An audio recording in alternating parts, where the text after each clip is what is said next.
اعوذ باللہ من الشیطان الرجیم بسم اللہ الرحمن الرحیم۔ خواتین و حضرات السلام علیکم ورحمۃ اللہ وبرکاتہ و مغفرتہ۔ پروگرام احکام شریعت اور فقہ حنفی سے متعلقہ مسائل کے ساتھ آپ کی خدمت میں حاضر ہیں۔ ایک یہ آفر کویسچن تھا، ایک بھائی کہتے ہیں کہ میری اور میری بہن کی شادی ایک ساتھ رکھنے کی کوشش کی گئی، تو ہمارے خاندان کے بعض بڑوں نے منع کیا کہ ایک ساتھ شادی کرنا، یعنی ایک بھائی بہن کی ایک ساتھ شادی کرنا منع ہوتا ہے۔ کیا ایسا ہے؟ دیکھیں، کچھ بھی ایسا نہیں ہے۔ مطلب یہ بعض اوقات ہم کچھ چیزیں اپنے خاندانی رسم و رواج یا سوچ یا فکر کے اعتبار سے خود بنا لیتے ہیں، جس میں سے ایک یہ ہے کہ بھی ایک ساتھ دو شادیاں نہ کرو تو پھر یہ مسئلہ پیدا ہو جائے گا، کوئی نحوست ہو جائے گی، بھاری پڑے گا۔ ایسا کچھ بھی نہیں ہوتا، ایک ساتھ شادی کرنے میں کوئی مسئلہ نہیں ہے۔ دوسرا ہے کہ نانا کو ابو کہنا کیسا ہے؟ کسی نے پوچھا ہے نانا کو ابو۔ تو یہ جو رشتے ہوتے ہیں بعض اوقات ہم دوسرے لفظوں کے ساتھ ان کو تعبیر کرتے ہیں، کیونکہ ہمارے گھر میں اس طرح چل رہا ہوتا ہے، جیسے والدہ ہیں وہ ابو کہہ رہی ہیں تو بچے بھی پھر ابو کہنا شروع کر دیتے ہیں۔ اس میں کوئی حرج نہیں ہے، کوئی گناہ کی صورت نہیں۔ حتیٰ کہ اگر جیسے کزنز ہوتے ہیں بعض اوقات، پہلے وہ ایک دوسرے کو بہن اور بھائی کہتے تھے، شادی کے بعد اگر زوجہ نے شوہر کو کہہ دیا بھائی اکرم اور شوہر نے بیوی کو کہہ دیا شاہدہ بہن ادھر آنا، تو اس سے بھی رشتے پر کوئی فرق نہیں پڑتا۔ بعض لوگ سمجھتے ہیں شاید اس سے رشتہ ختم ہو جاتا ہے، نکاح ٹوٹ جاتا ہے، ایسا نہیں ہے۔ ایک بچی کہتی ہے کہ میں UK میں جاب کرتی ہوں اور اپنی بڑی محنت سے میں کماتی ہوں۔ جب یہ کرسمس ڈے آتے ہیں تو اس میں ہماری کمپنی ہمیں بطور تحفہ کچھ کیش دیتی ہے، تو میرے لیے اس کیش کو لینا حلال ہے یا نہیں؟ میں خرچ کر سکتی ہوں کہ نہیں؟ دیکھیں، نبی کریم صلی اللہ علیہ وسلم کے فرمان ذیشان کے مطابق اگر کافر اپنا مال از خود آپ کو دے، آپ دھوکے یا جھوٹ کے ذریعے حاصل نہ کریں تو یہ تحفہ لینا صحیح ہے، اس کا مال مباح ہوتا ہے، یعنی نہ گناہ نہ ثواب، اور آپ کے لیے طیب حلال ہے، آپ اس کو استعمال کر سکتے ہیں۔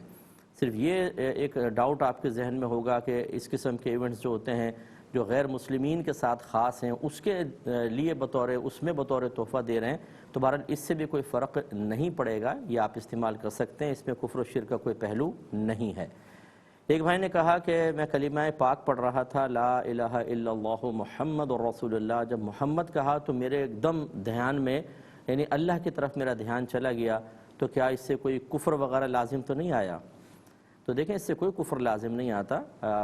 الحمدللہ ہر مسلمان کا ایمان ہے کہ اللہ تبارک و تعالی خالق ہے اور ہمارے نبی کریم صلی اللہ علیہ وسلم مخلوق ہیں۔ کہیں ہمارے مذہب کے اندر ایسا نہیں ہے، کہیں ہماری تقریروں میں نہیں ہوتا، کہیں ہمارے یہاں یہ تصور کسی جگہ بھی پوشیدہ نہیں کہ اللہ تعالیٰ معاذ اللہ سرکار کے روپ میں آ گیا یا جو محمد تھے وہ اللہ ہیں۔ جب ایسا نہیں ہے تو اس کا مطلب یہ کس نے ڈالا ہے؟ اچانک شیطان نے توجہ آپ کی اس طرف کی ہے، اور اس طرح کے آنن فانن آنے والے خیال جو پختہ عقیدہ نہ ہوں، جس کے پیچھے آپ کی کوئی چاہے فاسد دلیل ہو لیکن دلیل نہ ہو، یہ خیالات سے کوئی فرق نہیں پڑتا، بالکل مت گھبرائیں۔ ایک ہی بہن نے کہا کہ میں نے کسی کام کی یہ نیت کی تھی میں نے کہ اگر میرا ایک کام ہو گیا تو میں 30 روزے رکھوں گی، لیکن اب وہ کام میں تو بہت دیر ہے، تو کیا میں پہلے یہ 30 روزے رکھ سکتی ہوں یا نہیں؟ دیکھیں، ایک بات سمجھ لیجئے کہ جو ہم منت مانتے ہیں نا، یعنی اللہ تبارک و تعالی سے کسی عبادت کے کرنے کا وعدہ کرتے ہیں، یہ اس وقت وہ عبادت ہم پر لازم ہوتی ہے جب ہم نے کم از کم اتنی آواز سے منت کے الفاظ ذکر کیے ہوں کہ ہمارے کانوں نے سنے ہوں۔ اگر کانوں نے نہیں سنے، آپ نے دل ہی دل میں سوچا یہ کام ہو گیا تو میں 30 روزے رکھ لوں گی، اور وہ کام ہو گیا فرض کر لیں، تب بھی آپ پہ روزہ رکھنا واجب نہیں ہے۔ رکھنا چاہیں اچھا ہے، نہیں رکھنا چاہیں نہ، کوئی بات نہیں۔ لیکن اگر آپ نے زبان سے کہہ دیا کہ اللہ تعالیٰ اگر میرا یہ کام ہو گیا تو میں تیری رضا کی خاطر 30 روزے رکھوں گی، تو اب اس میں صورتحال یہ جو آپ کی کرنٹ سچویشن یہ ہے، اگر فرض کریں زبان سے آپ نے کہا ہوتا، اس میں بھی پھر یہ ہے کہ جب کام ہوگا تو روزے رکھنا واجب ہیں، کام سے پہلے یہ روزے آپ پر واجب نہیں ہوں گے، بلکہ اگر آپ نے 30 روزے پہلے رکھ لیے اور پھر وہ کام ہو گیا تو مزید 30 روزے آپ پر لازم ہو جائیں گے، کیونکہ آپ نے مشروط کیا تھا جب شرط پائی جائے گی، اس کے بعد جب آپ روزے رکھیں گے تو گویا کہ آپ اس شرط کو پورا کر رہے ہیں۔ اس سے پہلے اگر آپ نے روزے رکھ لیے تو وہ نفل روزے ہوں گے، وہ منت والے نہیں کہلائیں گے۔ امید ہے کہ آپ بات سمجھ گئے ہوں گے۔ کالر ہے ہمارے ساتھ، السلام علیکم۔ وعلیکم السلام جی فرمائیں۔ میرا پہلا سوال یہ ہے کہ میں الحمدللہ وقت پابندی کے ساتھ نماز پڑھتی ہوں، تو میرا سوال یہ ہے کہ جب پچھلی جو نماز قضا ہو چکی تو اسے کس طرح ادا کیا جائے؟ ٹھیک ہے، اور بولیں. فجر کی نماز، ہاں جی، فجر کی نماز قضا ہو جائے، عشاء کی، مغرب کی. ٹھیک ہے، آپ اگلا کوشچن کریں. اگلا یہ ہے کہ جب زکوٰۃ نکالتے ہیں رمضان میں تو کس طرح نکالنی چاہیے، کیسے حساب لگانا چاہیے؟ اور تیسرا سوال یہ ہے مفتی صاحب کہ جب ہم سورہ یاسین کی تلاوت کرتے ہیں، درود شریف پڑھتے ہیں تو قرآن سے ختم ہو جاتا ہے تو کس طرح دعا مانگنی چاہیے، کس طرح شروع کرنی چاہیے، کس طرح آپ صلی اللہ علیہ وسلم کو پیش کرنا چاہیے؟ ٹھیک ہے، اور بولیں. میں عرض کرتا ہوں انشاءاللہ. ایک کوشچن یہ تھا کہ کہتی ہیں کہ میرا 13 سالہ بیٹا ہے، 13 سالہ، اس نے رمضان کا روزہ رکھا اور پھر وہ وضو کرنے لگا تو اس کے ہونٹ پہ پیسے پانی جمع ہو گیا، کلی کی نا، تو ہونٹ پہ پانی جمع ہو گیا اور منہ میں بھی تری باقی تھی، تو وہ اس کو جمع کر کے ہونٹوں پہ زبان پھیر کے جمع کر کے حلق سے نیچے لے گیا یا حلق تک پہنچ گیا، ان کا گمان ہے. تو کیا اس پر کفارہ لازم ہوگا یا نہیں ہوگا؟ دیکھیں، اس میں سب سے پہلے سمجھ لیجئے کہ جو فرضیت ہوتی ہے کہ یہ آپ پر فرض ہو گیا، یہ واجب ہو گیا، یا آپ کے لیے حرام ہے، یہ کرو گے تو گناہ ہے، یہ سب چیزیں بالغ ہونے کے بعد انسان کی طرف متوجہ ہوتی ہیں. اب بلوغت کی عمر لڑکے کے اندر جو ہوتی ہے وہ 12 سے 15 سال کے درمیان ہے. یعنی 12 سے 15 سال کے درمیان اگر لڑکے کو احتلام ہو جاتا ہے یا فرض کر لیں اس کا نکاح کر دیا جائے اور اس کی زوجہ پیگننٹ ہو جاتی ہے تو یہ اس بات کی دلیل ہے کہ وہ بالغ ہو گیا. یا اسی طریقے سے مطلب سوتے ہوئے جیسے احتلام ہو جاتا ہے تو وہ بلوغت کی دلیل ہے. اگر ایسا ہو گیا تھا تو پھر تو یقینی سی بات ہے وہ شرعی احکام کا مکلف بن گیا، اور جان بوجھ کر اگر منہ میں پانی جمع کر کے، اور واقعی وہ اتنی زیادہ تری تھی کہ بالکل حلق میں اس کا وہ ٹھنڈک سے بھی محسوس ہو گئی، تو پھر وہ اس کا روزہ ٹوٹ گیا اور اس کو 60 روزے کفارے کے اور 1 روزہ قضا کا رکھنا ہوگا.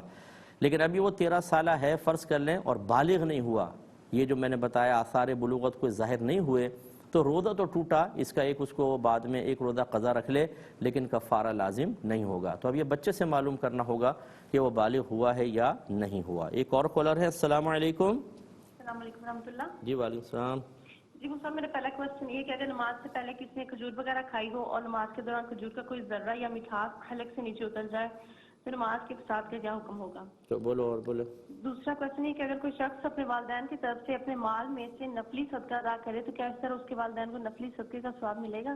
جی. اور تھرڈ والا کوشچن یہ کہ اگر فرض غسل کے دوران کوئی عضو دھونا باقی رہ جائے اور غسل کے بعد نماز بھی ادا کر لیں تو اب یاد آنے پر اس عضو کو دھونے کے بعد اس نماز کو کس نیت سے ادا کریں گے؟ مطلب یہ بتائیں کیسے غسل پورا کر لیا، عضو کون سا رہ گیا؟ مثال کے طور پر مثلا بتائیں کون سا رہ گیا. مطلب زبردستی کویسچن نہ بنائیں میری بہن، آپ ضرور کویسچن کریں لیکن ایسے کویسچن جو وقوع پذیر ہو ہی نہیں سکتے وہ کرنے کا کوئی فائدہ نہیں. ٹھیک ہے، نیکسٹ کویسچن کریں آپ. اگر پانی نہ ملنے کی صورت میں تیمم کر کے نماز ادا کریں جی لیکن دوبارہ بولیں. اگر پانی نہ ملنے کی صورت میں تیمم کر کے نماز ادا کر لی لیکن پھر نماز کے وقت کے اندر پانی مل گیا تو اس نماز کی ادا کا کیا حکم ہوگا؟ ٹھیک ہے، بس ٹھیک ہے، میں بتاتا ہوں آپ کو. ایک کویسچن یہ کیا کہ ان کی بہن کا وصال ہو گیا، انتقال ہو گیا، سب بہن بھائی جمع ہوئے، پھر انہوں نے ایک واٹس ایپ گروپ بنا لیا کہ چلیں ہم بہن کو ہر ہفتے ایصال ثواب کیا کریں گے، اور نیت یہ کی کہ سب جب پورے ہفتے میں جو کچھ پڑھا ہوگا وہ اس واٹس ایپ گروپ میں ڈالے گا، بھی میں نے یہ پڑھا اور ہم پھر 1 ہفتے کے بعد اس کا ثواب ایصال کر دیں گے. ہمارا یہ طرز عمل کیسا ہے؟ دیکھیں، ایصال ثواب کرنا تو بہت اچھی بات ہے اور یہ مطلب احادیث کثیرہ سے ثابت ہے، لیکن شریعت یہ بھی پسند کرتی ہے کہ آپ اپنے نیک اعمال کو چھپائیں. اب ہوگا یہ کہ جب آپ واٹس ایپ گروپ بنائیں گے اس میں ہر ایک تو اپنے عمل کو ظاہر کرے گا کہ 1 ہفتے کے اندر میں نے کون سی نیکی کی ہے، اور پھر اس میں ایک فخر بھی ہو جائے گا. اس کا پہلو بھی شیطان فوراً اپنا حصہ ڈالے گا کہ اس نے 1000 پڑھا، وہ کہے گا کسی اور نے اتنا نہیں پڑھا، میں نے پڑھا، اس کے اندر بڑا پن پیدا ہوگا. دوسرے تعریف کریں گے تو ریاکاری ہوگی، مقابلے بازی یعنی ریاکاری پیدا ہو سکتی ہے. پھر مقابلے بازی کا بھی ایک جذبہ پیدا کر دیتا ہے شیطان کہ اس نے 500 پڑھا میں 600 پڑھوں گی، اس نے 1000 پڑھا میں 2000 پڑھوں گی. پھر یہ مقابلہ چلتا ہے دوسرے کو نیچا دکھانے کے بارے میں. انسان کوشش کرتا ہے ایصال ثواب کی نیت بہت دور رہ جاتی ہے.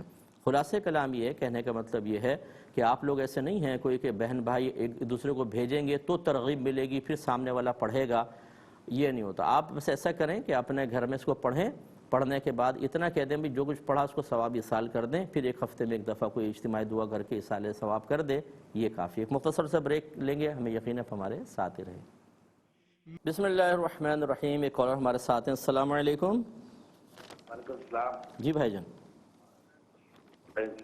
سر میں شادی بیاہ میں جو نندرا جو لفافہ دیتے ہیں 1000 روپے دیا پھر اس نے واپس 1500 دیا، یہ شرعاً جائز ہے ناجائز ہے؟ ٹھیک ہے. اور ٹھیک ہے میں عرض کرتا ہوں. پہلے یہ کویسچن ابھی والے لے لیتے ہیں. ایک یہ بچی نے پوچھا کہ اگر ہماری کچھ نمازیں قضا ہو جائیں تو کیسے ان کو ادا کریں.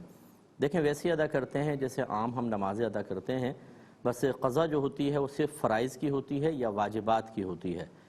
چنانچہ فجر، ظہر، عصر، مغرب، عشاء کے فرض اگر رہ گئے تھے وہ ادا کرنے ہوں گے، اور عشاء کے وتر یہ واجب ہوتے ہیں، ان کی قضا ہوتی ہے. آپ یہ قضا کریں گی. بس قضا کرتے ہوئے نیت یہ کر لیں گے کہ جو میری آخری فجر نکلی، یا پہلے کی نیت کر لیں جو سب سے پہلی فجر نکلی میں اس کی قضا ادا کر رہی ہوں، آپ کر لیں. یہ ظہر کے بعد کر لیں، عشاء کے بعد کر لیں، گھر میں اپنے آرام سے. ایک وقت میں آپ پوری 5 نمازیں بھی ادا کر سکتی ہیں، لیکن پہلے آپ حساب کتاب کر لیں کہ کتنی زندگی کی نمازیں میری نکلی ہوں گی، فجر کتنی نکلی ہوں گی. لازم بات ایک اور تعداد تو نہیں پتہ چلے گی، لیکن دل جس پر جم جائے کہ ہاں 100 نکلی ہوں گی، 200 نکلی ہوں گی، بس آپ لکھ لیں فجر 200 ہیں، پہلے اس کو ادا کر لیں. پھر اس کے بعد ظہر کے بارے میں اس کو تحری کرنا کہتے ہیں، غور و فکر کریں. جہاں دل گواہی دے کہ اتنی ظہر کی ہوں گی اس کو لکھ لیں، پھر ظہر کی نماز ادا کر لیں. اس طریقے سے آپ آہستہ آہستہ نمازوں کو ادا کرتی چلی جائیں.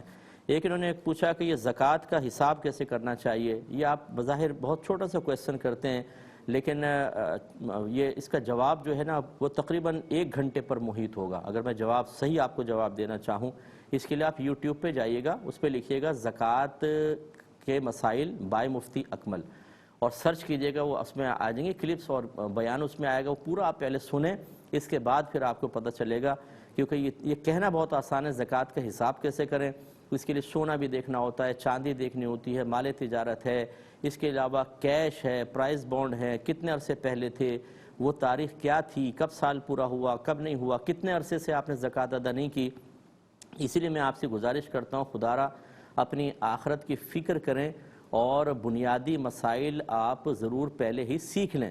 ہم ہر چیز بس پوچھتے ہیں جب ہمیں ضرورت ہوتی ہے، سیکھنے کی طرف نہیں آتے.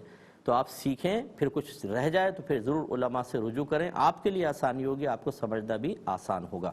ایک کالر ہمارے ساتھ ہیں. السلام علیکم. وعلیکم السلام ورحمۃ اللہ وبرکاتہ. جی مفتی صاحب میں اسلام آباد سے بات کر رہا ہوں. نماز کے بارے میں 2 سوال تھے. جی. ایک میرے ساتھی ہیں وہ پشاور میں رہتے ہیں، ان کی فیملی پشاور میں ہے، وہ اسلام آباد میں جاب کرنے آتے ہیں، ہر سوموار کو آتے ہیں اور ہفتے کو واپس چلے جاتے ہیں. یہاں پہ وہ کرائے کے ہاسٹل میں رہتے ہیں اور فیملی ان کی ادھر ہے. وہ یہاں پہ اسلام آباد میں قصر نماز پڑھیں گے یا پوری پڑھیں گے؟ ٹھیک ہے. اور ایک دوسرا مسئلہ میرا یہ ہے کہ میں نے پوچھنا تھا کہ اگر اتحیات پڑھنے بندہ بیٹھتا ہے تو اس میں اگر سورۃ فاتحہ پڑھ لی جی اور بعد میں یاد آیا کہ سورۃ فاتحہ پڑھ لی ہے پھر اتحیات بھی پڑھ لی تو اس کے بارے میں کیا حکم ہے؟ ٹھیک ہے. اور جی تھینک یو، بہت شکریہ. میں عرض کرتا ہوں انشاءاللہ. ایک یہ چلیں پہلے کالر ہمارے ساتھ ہیں. السلام علیکم. وعلیکم السلام مفتی صاحب. جی. جی میرا سوال ہے کہ کچن میں نماز کا کیا حکم ہوگا، اور اگر کوئی اصلاح کی نیت سے بات بتائے، یہ کہنا کیسا کہ وہ تنقید کر رہا ہے یا طنز کر رہا ہے، اور اسی شخص کا اصلاح کرنے سے مایوس ہو جانا کیسا؟ ٹھیک ہے. ٹھیک ہے میں عرض کرتا ہوں. ایک ہی کویسچن یہ کیا تھا کہ جب ہم سورہ یاسین پڑھتے ہیں یا قرآن پاک وغیرہ ختم کر لیتے ہیں تو دعا کیسے مانگنی چاہیے اور ایصال ثواب وغیرہ کیسے کرنا چاہیے. دیکھیں آپ اللہ تعالیٰ کی بارگاہ میں دعا کریں، سب سے پہلے اظہار تشکر کریں کہ اللہ تبارک و تعالیٰ تیرا بڑا کرم ہے کہ تو نے ہمیں پڑھنے کی توفیق عطا فرمائی، کیونکہ یہ ہمارا کوئی کمال نہیں تھا، یہ تیرا ہی فقط کمال ہے کہ تو نے ہمیں اس کی توفیق عطا فرمائی. پھر قبولیت کی دعا کریں کہ اللہ تعالیٰ اس کو اپنی بارگاہ میں قبول فرما لے، اور اس کا ثواب سرکار نامدار صلی اللہ علیہ وسلم کی خدمت باوقار میں ہدیتاً تحفتاً پیش کرتے ہیں، قبول فرما. اور آپ کے وسیلہ جلیلہ سے حضرت آدم علیہ السلام سے لے کر آج تک جتنے مسلمان دنیا سے پردہ فرما چکے، دنیا میں موجود ہیں اور قیامت تک آئیں گے، سب کو اس کا ثواب ایصال کرتے ہیں، قبول فرما لے. اس کے بعد پھر آپ اپنے لیے دعا کریں، اپنے والدین کے لیے، مسلمانوں کے لیے دعا کیجئے. تو ایصال ثواب بھی یہ ہو گیا اور دعا بھی اس طریقے سے ہو جائے گی. ایک پوچھا کہ نماز سے قبل کسی نے کھجور کھائی، پھر حالت نماز میں تھوڑے بہت کوئی ذرات حلق میں تھے جو اس کی مٹھاس محسوس سے لے گئے تو کیا حکم شرع ہوگا؟ دیکھیں اگر باقاعدہ اس کے ذرات موجود تھے، وجود رکھتا تھا اور مٹھاس بھی محسوس ہوئی، نماز فوراً ٹوٹ جائے گی، دوبارہ نئے سرے سے نماز کو پڑھنا ہوگا۔ ایک یہ کہتے ہیں کہ اگر کوئی اپنے مال میں سے نفلی صدقہ کرے اپنے والدین کے لیے تو کیا ان کو ثواب ملے گا؟ جی بالکل ملے گا، بلکہ نبی کریم صلی اللہ علیہ وسلم نے بڑی ترغیب دی ہے، وہ یہ فرمایا جب تم اپنے لیے نماز پڑھو تو اپنے والدین کے لیے بھی پڑھو، جب روزہ رکھو تو اپنے والدین کے لیے بھی کرو، حج کرو تو ان کے لیے بھی کرو، یعنی نفلی حج، نفلی روزہ، نفلی نماز، اسی طرح صدقات وغیرہ آپ کر سکتے ہیں اور اس کا ثواب یقیناً والدین تک پہنچے گا بشرطے کہ اخلاص ہو۔ ایک انہوں نے کہا کہ اگر کوئی پانی نہیں ملا، اس نے تیمم کر کے نماز پڑھ لی اور وقت میں دوبارہ پانی مل گیا تو کیا حکم شرع ہوگا؟ تو احوط مسئلہ یہی ہے کہ اسے چاہیے کہ وضو کرے اور دوبارہ نماز ادا کرے۔ ایک یہ کہتے ہیں کہ یہ شادیوں میں جو لفافے وغیرہ دیے جاتے ہیں، کسی نے 1000 تو پھر وہ بدلے میں دوسرا 1500 روپے دیتا ہے، کیا یہ صحیح ہے یا نہیں؟ دیکھیں یہ بالکل صحیح ہے، یہ اصل میں ہدیہ تحفہ ہوتا ہے جو ہم دیتے ہیں اور سامنے والا اس کا عوض دے دیتا ہے، بدلہ دے دیتا ہے، لیکن وہ کوئی خرید و فروخت کا معاملہ نہیں ہو رہا، یہ ہمارے ہاں لین دین ہوتا ہے اور یہ خاندانی رسم و رواج ہے تو چل جاتا ہے، لیکن اس کو لازم و ضروری سمجھنا اس طرح کہ ہم نے 1000 دیے تھے سامنے والا 1200 ضرور دے، یا 1000 دیے تھے تو وہ بھی کچھ نہ کچھ ضرور دے، اگر نہیں دے گا تو ناراضگیاں پیدا ہو جاتی ہیں، یہ چیز صحیح نہیں ہوتی ہے۔ حسب استطاعت اگر آپ نے فرض کر لیں 1000 دیا اور سامنے والا مالی لحاظ سے کمزور ہے، اس نے 500 روپے دے دیے تو اس میں ناراضگی کی کوئی بات نہیں ہونی چاہیے۔ بہرحال اس طرح کے رسم و رواج شرعاً جائز ہیں جبکہ ان کو لازم اور ضروری نہ سمجھا جائے، اور اس کی علامت یہ ہے کہ آپ طنز کریں، آپ ناراض ہو جائیں، یہ چیزیں نہ ہوں تو ٹھیک ہے۔ یہ کہتے ہیں کوئی بھائی پشاور میں رہتے ہیں اور اسلام آباد میں جاب کرتے ہیں، کرائے کے ہاسٹل میں رہتے ہیں اور ایک ہفتے یہاں پہ رہ کر پھر وہ گھر چلے جاتے ہیں، پھر واپس آتے ہیں، تو وہ پوری پڑھیں گے یا قصر نماز پڑھیں گے؟ دیکھیں جب آپ کسی جگہ جاتے ہیں اور وہاں پر صرف جاب کے لیے آپ آئے ہیں اور 15 دن سے کم ٹھہرتے ہیں تو آپ نماز قصر پڑھیں گے، آپ مسافر رہیں گے۔ لیکن اگر آپ مقیم امام کے پیچھے نماز پڑھیں گے، وہ آپ کے کوئی فرینڈ جو ہے اگر مقیم امام کے پیچھے نماز پڑھیں گے تو پوری پڑھیں گے، جب آپ تنہا پڑھیں گے تو پھر مطلب یہ کہ جو 4 رکعتی نماز ہیں فرض اس کو 2 کر کے پڑھیں گے، یعنی قصر پڑھی جائے گی۔ ایک یہ کہتے ہیں کہ ہم نماز پڑھ رہے تھے، جب اتحیات میں بیٹھے تو غلطی سے سورہ فاتحہ پڑھ لی، پھر ذہن میں آیا تو اتحیات پڑھی، کیا حکم شرع ہوگا؟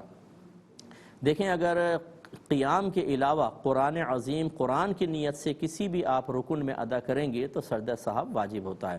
اتحیات میں اگر آپ نے سورہ فاتحہ پڑھ لی تو طریقہ یہی تھا جو آپ نے کیا کہ آپ نے فرض کر لیں کہ پہلے اتحیات پڑھ لی پھر سورہ فاتحہ، تو پھر آپ کو سجدہ صاحب کرنا تھا، یا پہلے سورہ فاتحہ پھر اتحیات پڑھی لی اور آخر میں آپ کو سجدہ صاحب کرنا تھا، اگر کر لیا تو نماز ہو گئی ہے۔ یہ بچی نے پوچھا ہے کہ کچن میں نماز ادا کرنے کی کیا شرعی حیثیت ہے؟ دیکھیں کچن میں نماز ادا کر سکتے ہیں بشرطے کہ صاف ستھرا کچن ہو اور آگے آگ نہ جل رہی ہو، ایسا نہ ہو کہ سامنے آپ نے چولہا جلایا ہو اس کے سامنے کھڑے ہو کے آپ نماز پڑھیں، تو علماء کرام نے اس کو منع فرمایا، کیونکہ اس طرح نماز پڑھنا آتش پرستوں یا آگ کی پوجا کرنے والوں کی سی مثل یا مشابہت ہو جاتی ہے، اس لیے منع کیا۔ اس لیے اگر آگ وغیرہ نہیں جل رہی تو بالکل آپ کچن میں نماز پڑھ سکتی ہیں، اس میں کوئی حرج نہیں ہے۔ یہ کہتے ہیں اگر ہم کسی کی اصلاح کریں تو سامنے والا بات بات کہہ دیتا ہے یہ تو تنقید کر رہے ہیں آپ، یہ تو آپ طنز کر رہے ہیں، تو پھر اصلاح کرنے والا مایوس ہو کے اصلاح چھوڑ دے، کیا حکم شرع ہے؟ دیکھیں سب سے پہلے اصلاح کرنے والے کو اصلاح کا طریقہ سیکھنا چاہیے۔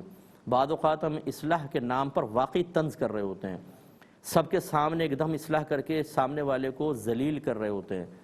اگر اجتماعی طور پر اصلاح کرنا ہی شریعت کا مطلوب ہو پھر تو ایک الگ بات ہے، جیسے ایک پیر صاحب بیٹھے ہوئے مریدین ہیں، انہوں نے ایک کی اصلاح اس لیے کی کہ باقی سب بھی سیکھ جائیں، وہ بھی ایسا کوئی مسئلہ نہیں تھا کہ اس کی بہت زیادہ کوئی دل آزاری ہو، اس کا پرائیویٹ کوئی مسئلہ نہیں تھا، تو اجتماعی طور پہ۔ اسی طرح ٹیچر بعد اوقات کلاس میں ایک بچے کی اصلاح کرتا ہے تاکہ اس نیت کے ساتھ دوسروں کی اصلاح ہو جائے، یہ تو مطلوب شرع تھا، ٹھیک ہے۔ لیکن خاندان کے لوگ بیٹھے ہوئے ہیں، ایک نے کوئی غلطی کی، آپ یہ سمجھتے ہیں میں اس کو علیحدگی میں بھی سمجھا سکتی ہوں، تو پھر سامنے اصلاح کرنا، اس کو ڈیگریڈ کرنا ہوگا اور اسی طریقے سے آدمی طیش میں آ جاتا ہے۔ ایک تو یہ چیز نہ ہو، دوسرا پھر وہی طنز اور تنقید، یہ خواتین کی بہت ہوتی ہے عادت کہ اتنا سخت لہجہ، چہرے کے تاثرات بگڑے ہوئے اور بر وقت، اور بعض اوقات اتنے اس میں طوالت کر دیتے ہیں یعنی آپ سیدھے سیدھے کہہ سکتے بیٹا ایسا نہیں کرو، یہ صحیح نہیں ہے، نہیں، لمبا کرتے جائیں گے اتنا زیادہ کہ سامنے والا زچ ہو جائے اور پریشان ہو جائے، اسے ایسا لگے جسے سب کے سامنے مجھے ذلیل کر دیا ہے۔ یہ اصلاح کرنے والے کو اپنی اصلاح کرنی چاہیے۔ اس پہ تھوڑا سا کلام کرتا ہوں، سائل ایک ہمارے متوجہ ہیں۔ السلام علیکم۔ وعلیکم السلام۔ جی بھائی۔ مفتی صاحب سوال یہ تھا کہ اگر کسی شخص نے کوئی جملہ بولا ہے، ساتھ والے شخص نے کہا کہ ایسا کہنا کفریہ جملہ ہے، لیکن کسی کے پوچھنے پر پتہ چلے کہ ایسا کہنا کفریہ جملہ نہیں ہے، تو جس نے کہا کہ ایسا کہنا کفریہ جملہ ہے، کیا اس پر کوئی حکم آئے گا؟ اور ایک سوال تھا کہ ہم نام کے اعتبار سے کسی کو مسلمان یا غیر مسلم کہہ سکتے ہیں؟ اور تیسرا یہ سوال تھا کہ یہ کہنا کہ اللہ خیر نہیں کرے گا، اس پر کوئی حکم تو نہیں آئے گا؟ کیا چیز کیا کرے گا؟ کہ اللہ پاک خیر نہیں کرے گا، اس پر کوئی حکم تو نہیں ہوگا؟ خیر نہیں کرے گا؟ خیر جی اللہ بہتر نہیں کرے گا یا اچھا نہیں کرے گا، اس پر کوئی حکم تو نہیں ہوگا؟ ٹھیک ہے، میں عرض کرتا ہوں، انشاءاللہ عرض کرتا ہوں۔ ایک مختصر سا بریک لیں گے، ہمیں یقین ہے آپ ہمارے ساتھ ہی رہیں۔ بسم اللہ الرحمن الرحیم۔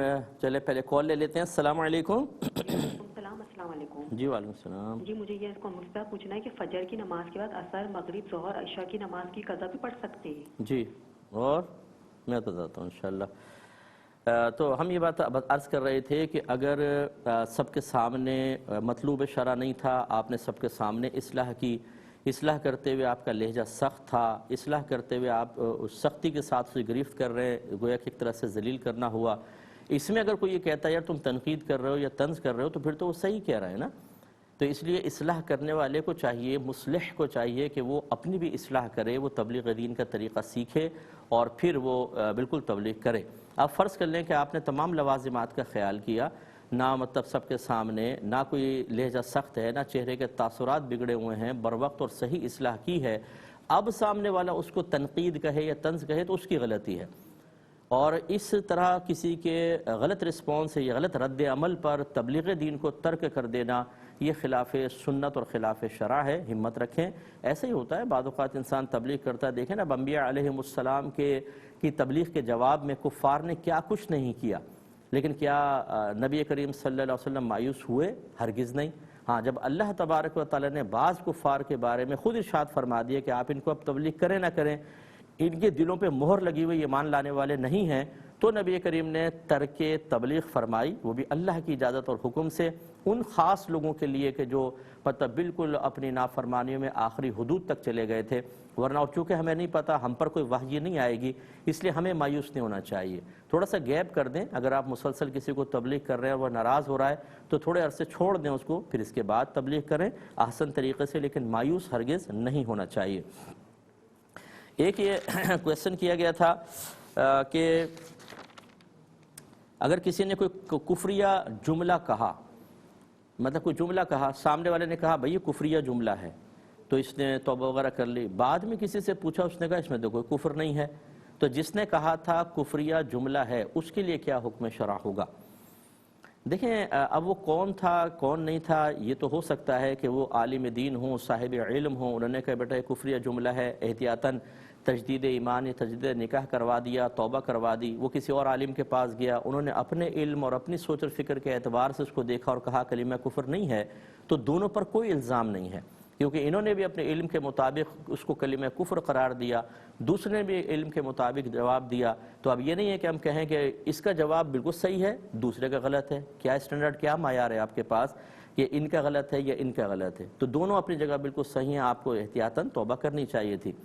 لیکن اگر کوئی عام سا آدمی ہے جس کو اتنا شعور حاصل نہیں ہے، اس نے ایک آدھ کوئی کتاب پڑھ کے کفر کا اس طرح حکم لگا دیا اور توبہ وغیرہ کروا دی، اب آپ نے کسی عالم دین سے معلوم کیا، انہوں نے کہا یہ کفر نہیں ہے، تو پھر ضرور جس نے یہ کفر کا حکم لگایا تھا اسے احتیاطاً چاہیے کہ تجدید ایمان اور تجدید نکاح کرے، کیونکہ اس نے غیر کفر کو کفر قرار دیا اور یہ قطعاً غیر مناسب تھا، اس لیے اس کو توبہ کرنی چاہیے۔ تو اس میں اب آپ دیکھ لیں کہ جو آپ کو کلمہ کفر کا حکم لگانے والا تھا وہ صاحب علم تھا یا عام آدمی تھا، پھر آپ کو اس تفصیل کے ذریعے معلوم ہو جائے گا۔ ایک ہی کہتے ہیں، بچے نے پوچھا ہے کہ کسی کو کافر کہنا یا مسلمان کہنا اس کے نام کے لحاظ سے یہ صحیح ہے کہ نہیں؟ مثلا کسی کا نام محمد جاوید ہے، اب مجھے نہیں پتہ یہ کون ہے، تو میں نے محمد کا لفظ سن کے مسلمان کہہ دیا، اور کسی نے پیٹر نام رکھا ہوا ہے تو میں نے کہا کافر۔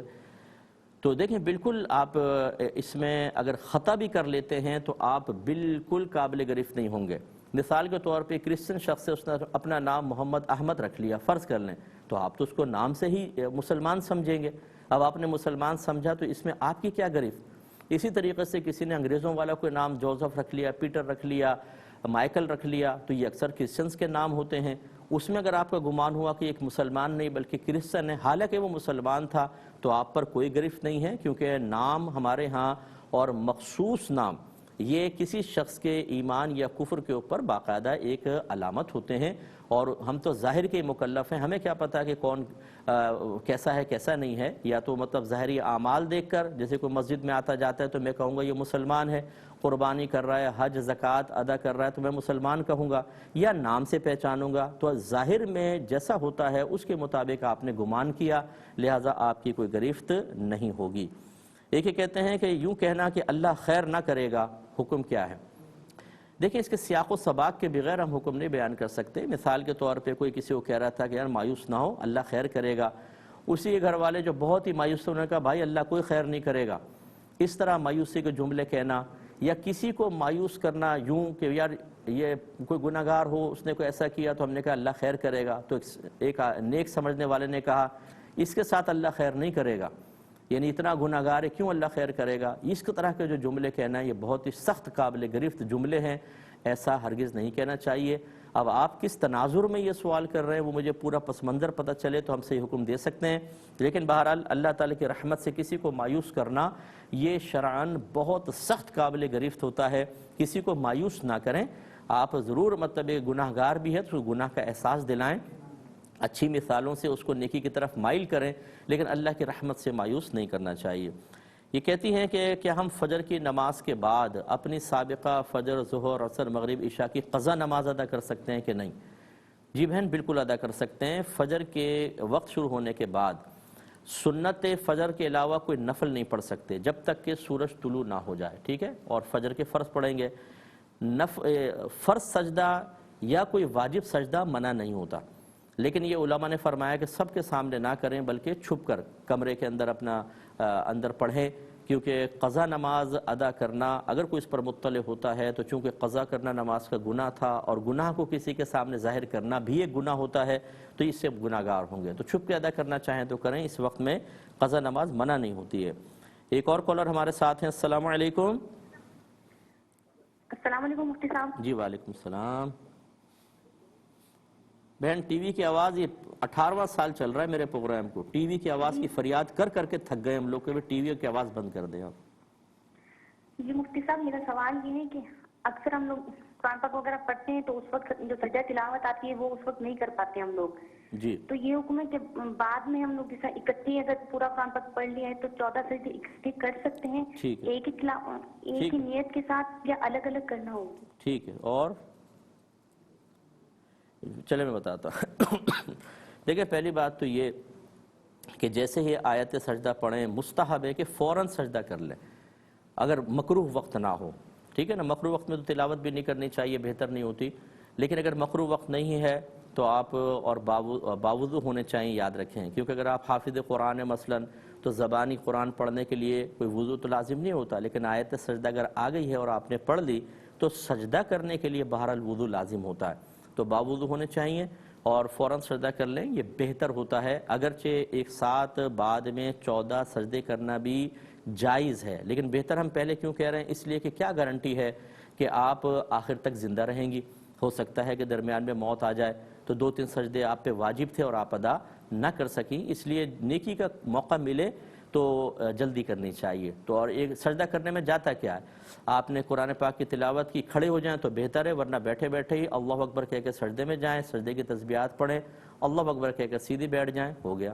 اور جب آپ 14 سجدے ادا کریں تو ایک ساتھ بھی نیت کر سکتی ہیں کہ میں 14 سجدے ادا کر رہی ہوں، ہر ایک کے ساتھ الگ الگ نیت کرنے کی حاجت نہیں ہوتی ہے. ایک یہ کویسچن اور پھر آیا تھا کہ کیا انبیاء علیہ السلام کو خواب میں اللہ تعالیٰ کی زیارت ہوتی ہے؟ جی بالکل ہوتی ہے. تمام نبیوں کے بارے میں تو میں دعویٰ نہیں کرتا کہ منقول نہیں ہے، لیکن عقیدہ یہی ہے کہ ہوتی ہے، اور خاص ہمارے نبی کریم صلی اللہ علیہ وسلم کو تو اللہ تبارک و تعالیٰ کی زیارت ہوئی. نبی کریم صلی اللہ علیہ وسلم ارشاد فرماتے ہیں کہ میں نے خواب میں اپنے رب کو بہترین صورت میں دیکھا. تو یہ حدیث صحیح حدیثوں کے اندر موجود ہے، لیکن وہ دیدار کیسے ہوتا ہے اس کی کیفیت ہم بیان نہیں کر سکتے ہیں، کیونکہ اللہ تعالیٰ جسمانیت سے پاک و صاف ہے، وہ سمت جہت سے پاک و صاف ہے، آگے پیچھے دائیں بائیں اوپر نیچے اللہ تعالیٰ کے لیے جہت اور سمت نہیں ہے، اس کا دیدار بہت ہی مطلب راز ہے وہ بھی ایک۔ اور اسی طریقے سے اولیاء اعظام کے لیے بھی ثابت ہے، جیسے امام اعظم ابو حنیفہ رضی اللہ تعالی عنہ کے بارے میں منقول ہے کہ آپ نے 100 مرتبہ خواب میں اللہ تبارک و تعالی کا دیدار کیا ہے، لیکن علماء یہ فرماتے ہیں کہ وہ دیدار ہزارہا پردوں کے اندر رہ کر ہوتا ہے، ہزارہا پردوں کے اندر، کیونکہ اللہ کی تجلی برداشت کرنا یہ کسی کے بس کی بات نہیں ہے۔ ایک یہ کہتے ہیں کہ کیا امام کو امامت کرتے ہوئے امامہ باندھنا لازم ہوتا ہے کہ جیسے میں نے پہنا ہوا امامہ لازم ہے کہ نہیں؟ یہ کوئی لازم نہیں ہے، نہ نماز کے علاوہ نہ نماز کے اندر، لیکن بعض ایسی حدیثیں ضرور موجود ہیں کہ امامے کے ساتھ نماز پڑھیں گے تو آپ کی نیکیوں میں اضافہ ہوگا۔ تو خواتین تو خیر امامہ نہیں پہن سکتی، مرد حضرات جو ہیں انہیں چاہیے، اگر میں آپ سے گزارش کروں جو مجھے مرد سن رہے ہیں، اپنے گھر میں ایک امامہ اچھی طرح سخت ٹوپی کے اوپر باندھ کر رکھ لیں، یہ آرام سے اتر کے ہم سائیڈ میں رکھ سکتے ہیں، گھر پہ جاتے ہیں ٹوپی وغیرہ پہن لیں، اس کو رکھ سکتے ہیں تو رکھ لیں، جب نماز کے ٹائم ہو سر پہ لے کر آپ نماز پڑھ لیں۔ چلیں آپ کو باہر آپ نہیں پہنتے، آپ کو ایک ماحول ایسا ہے کہ آپ نہیں پہن سکتے، فرض کے لیے شرم آتی ہے، کچھ بھی مسئلہ ہے، لیکن نماز کے لیے پڑھتے ہوئے کیا پرابلم ہے، آپ پڑھ سکتے ہیں اور نماز کا ثواب بہت ہی بڑھ جائے گا۔ یہ کہتے ہیں کہ اگر ہم مسجد میں نماز ادا کر رہے ہیں، ہم نے اگربتی جلائی اور سامنے والی دیوار کے اندر لگا کر اور پھر ہم نے نماز پڑھنا شروع کی، تو اس کے سامنے نماز پڑھنے کی کیا شرعی حیثیت ہے؟ تو اس میں کوئی حرج نہیں ہے، بالکل آپ نماز پڑھ سکتے ہیں، کیونکہ وہ عرفاً آگ نہیں کہلاتی، جیسے ابھی میں نے کچن کے مسئلے میں بتایا تھا کہ آگ کے سامنے نماز پڑھنے منع ہے، اگربتی اگر سلگا بھی دیں کوئی بھی نہیں کہے گا یہ آگ ہے، تو اس کے سامنے نماز پڑھنے میں کوئی حرج نہیں ہوتا۔ ایک کسی نے کچھ مجھے شعر بھیجا کہ کسی نے کوئی شادی کی کوئی بارے میں کلمات کہے ہیں اور اس میں 4 شادیوں کی ترغیب دی گئی ہے، اور اس میں ایک شعر کا مفہوم ایسا تھا کہ ایک شادی پر رک جانا یا اکتفا کرنا ہے تو بزدلوں کا کام ہے، بہادر بنو اور 4 شادیاں کرو، تو یوں شعر کا مفہوم تھا، اس کا کیا حکم ہوگا؟ دیکھیں اس میں اصل میں قرآن کی ایک آیت کی تضحیق کا پہلو نکلتا ہے، میں نہیں کہتا ہوں قرآن کی کا مذاق اڑایا گیا ہے، لیکن تضحیق کا پہلو ضرور نکلتا ہے، حقارت کا پہلو نکلتا ہے، اس لیے کہ اللہ تبارک و تعالی نے واضح فرمایا کہ فَانْكِحُوا مَا طَابَ لَكُم مِّنَ النِّسَاءِ مَثْنَىٰ وَثُلَاثَ وَرُبَاعَ، تمہیں جو عورتیں پسند ہو تم ان سے نکاح کر سکتے ہو 2 سے، 3 سے، 4 سے، اور پھر فرمایا فَإِنْ خِفْتُمْ أَلَّا تَعْدِلُوا فَوَاحِدَةً، پھر اگر تمہیں یہ خوف ہو کہ تم عدل و انصاف نہ کر سکو گے تو 1 سے شادی کرو۔ اللہ تعالیٰ تو عدل و انصاف کی قید لگا کر ایک پر اکتفا کو واجب اور فرض قرار دے رہا ہے کہ اگر آپ عدل و انصاف نہ کر سکے تو 1 پر اکتفا کرنا فرض ہے۔ آپ نے شعر میں کہہ دیا کہ 1 پر اکتفا کرنا بزدلی کا کام ہے، بزدل مت بنو، بہادر بنو، 4 شادیاں کرو، تو آپ اندازہ کریں کہ اس طریقے سے یہ جاہل قسم کے لوگ ہوتے ہیں، اور لکھنے والے بھی جاہل ہوتے ہیں، اور ان کو ملینز کی تعداد میں لوگ سنتے ہیں، ملینز لوگ ہوتے ہیں، اس سے دنیا کا فائدہ تو حاصل ہو جاتا ہے، لیکن مرنے کے بعد پتہ چلے گا کہ یہ فائدہ جو دنیاوی حاصل ہوا یہ کس قدر مہنگا پڑے گا۔ اللہ تعالیٰ سمجھنے کی توفیق عطا فرمائے۔ اب اپنے میزبان کو، ہماری کیو ٹی وی کی پوری ٹیم کو اجازت مرحمت فرمائیں۔ آپ ہمارے لیے دعا کیجئے، ہم آپ کے لیے دعا گو ہیں کہ اللہ تبارک و تعالیٰ آپ کو اس طرح کی خرافات سے بچنے کی توفیق عطا فرمائے۔ آمین۔ وآخر دعوانا ان الحمد للہ رب العالمین۔